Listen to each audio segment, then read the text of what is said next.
sini saya akan membawakan tema kegiatan sosial dalam kondisi bencana alam ataupun penyakit endemik seperti COVID-19 saat ini. Dan banyak masyarakat yang bertanya, apakah wabah penyakit corona atau COVID-19 ini sebagai bencana nasional? Dari jawaban tersebut adalah jawabannya tidak. Namun, penanganannya dalam skala nasional yang menggunakan potensi sumber daya nasional, bencana non-alam. Pada Undang-Undang Nomor 24 Tahun 2007 tentang penanggulangan bencana, yang dimaksud bencana terdiri dari bencana alam, non-alam, dan sosial. Bencana non-alam adalah bencana yang diakibatkan oleh peristiwa atau rangkaian peristiwa non-alam yang antara lain berupa gagal teknologi, gagal modernisasi, epidemi, dan wabah penyakit, seperti wabah penyakit saat ini. Terdapat 3 jenis status keadaan darurat bencana, yaitu siaga darurat, tanggap darurat, dan darurat kepemulihan. Kondisi saat ini itu wabah penyakit virus corona sudah merebak di Wuhan, Cina, sehingga pemerintah Indonesia mengevakuasi 238 WNI pulang ke Indonesia dan diobservasi di Pulau Natuna. Untuk mendukung penanganan tersebut memerlukan dukungan penanggulangan bencana secara darurat dan cepat serta dukungan dana siap pakai dari BNPB. Pada tanggal 28 Januari 2020, Kepala BNPB menetapkan status keadaan tertentu berdasarkan rapat koordinasi yang dipimpin oleh Menteri Koordinator PMK.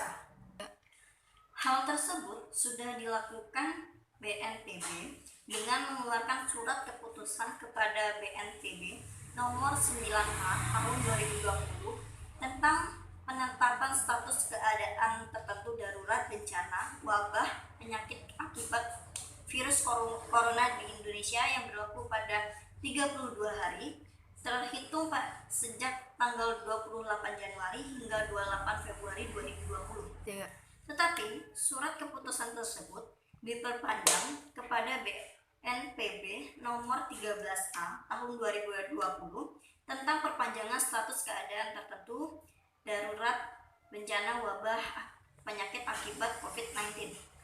Di Indonesia melakukan 91 hari terhitung dari tanggal 29 Februari hingga 29 Mei 2020. Work from home tidak didasarkan pada surat keputusan Kepala BNPB nomor 13A tahun 2020.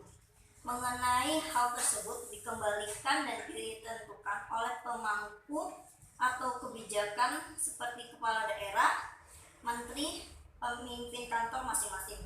Salah satunya melakukan jarak sosial atau social distancing, seperti menghindari pertemuan di ruang publik dalam jumlah massa yang banyak, dengan maksud dan tujuan untuk mencegah penyebaran virus corona dan dari orang lain. Dan ada beberapa langkah yang dapat diambil di rukun warga atau RW dalam rangka menghadapi pandemi COVID-19 dengan cara sebagai berikut. Yang pertama, bisa membentuk Satgas Siaga COVID-19 tingkat rukun warga. Yang kedua, sosialisasi hidup bersih dan sehat dengan cara cuci tangan dengan sabun atau sanitizer, mandi 2 kali sehari, makan teratur dan bergizi, makan buah atau sayur, minum air yang cukup, rajin olahraga, kurangi bersentuhan tangan dengan orang lain, istirahat yang cukup, dari menyentuh hidung, mata, dan mulut, tidak keluar rumah kecuali keadaan mendesak. Dan yang ketiga, sterilisasi fasilitas umum dan fasilitas sosial. Mengaktifkan sistem keamanan warga, membuat sistem informasi kesehatan warga, mengaktifkan lumbung pangan warga, mengaktifkan relawan lingkungan atau partisipasi sosial. Yang kedelapan, mengaktifkan WA group, dan yang terakhir adalah meningkatkan ibadah. Untuk kegiatan sosial pencegahan COVID-19 ini yaitu ada 10. Yang pertama, sering mencuci tangan. Yang kedua, hindari kontak dekat. Yang ketiga, jaga jarak sosial. Yang keempat, gunakan masker jika sakit. Yang kelima, tetap tinggal di rumah. Yang keenam, hindari menyentuh mata, hidung, dan mulut.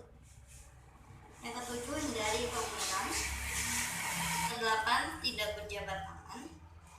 Yang kesembilan, selalu perbarui informasi terkait COVID-19. Yang terakhir adalah segera ke rumah sakit bila mengalami gejala COVID-19. Untuk kegiatan sosial lainnya, jangan pernahlah menimbun masker ataupun hand sanitizer, karena di luar sana masih banyak orang yang tidak mampu untuk membelinya. Janganlah kalian menaikkan harga masker dan hand sanitizer. Telah menjaga diri dan jaga jarak, jangan lupa cuci tangan, tetap di rumah aja. Sekian dari saya. Assalamualaikum warahmatullahi wabarakatuh. Telah menjaga diri dan jaga jarak, jangan lupa cuci tangan, tetap di rumah aja. Sekian dari saya. Assalamualaikum warahmatullahi wabarakatuh.